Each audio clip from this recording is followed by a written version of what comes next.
Ukraine युद्ध और वैश्विक अर्थव्यवस्था की चुनौतियों पर बाइडेन और सुनक ने की चर्चा। अमेरिका के राष्ट्रपति जो बाइडेन और ब्रिटेन के प्रधानमंत्री ऋषि सुनक ने व्हाइट हाउस में गुरुवार को यूक्रेन संकट और वैश्विक अर्थव्यवस्था से जुड़े व्यापक मुद्दों पर बातचीत शुरू की। दोनों नेताओं ने इस बात का भी संकल्प लिया कि वे विश्व में तेजी से होते आर्थिक, राजनीतिक और तकनीकी परिवर्तन की अवधि के अनुकूल कदम से कदम मिलाकर चलने की कोशिश करेंगे।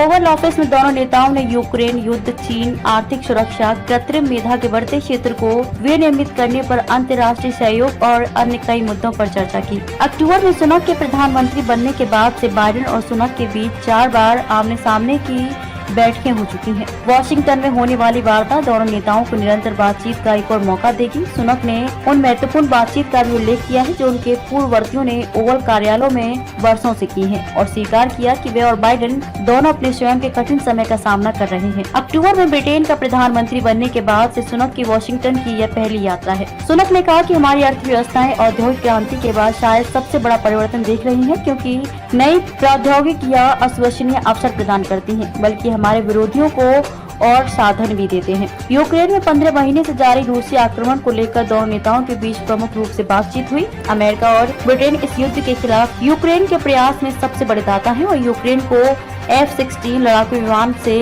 लैस करने, उनके पायलटों को प्रशिक्षित करने के लिए पिछले महीने घोषित दीर्घकालिक प्रयास की योजना में उनकी केंद्रीय भूमिका रही है। सुनक ने वर्तमान नाटो महासचिव जेंस स्टोल्टेनबर्ग की जगह ब्रिटेन के रक्षा मंत्री बेन वालेस की नियुक्ति के लिए बाइडेन की सहमति चाहते हैं। स्टोल्टेनबर्ग का कार्यकाल सितंबर में खत्म होने वाला है, जो 31 सदस्यीय गठबंधन का नेतृत्व कर रहे हैं। स्टोल्टेनबर्ग सोमवार को वॉशिंगटन में बाइडेन से मुलाकात करने वाले हैं और गठबंधन देशों के नेता 11-12 जुलाई को लिथुआनिया में अपने वार्षिक शिखर सम्मेलन के लिए इकट्ठा होने वाले हैं। बाइडेन ने बैठक की शुरुआत में कहा कि अमेरिका और ब्रिटेन यूक्रेन का समर्थन करने के लिए एक साथ खड़े हुए हैं।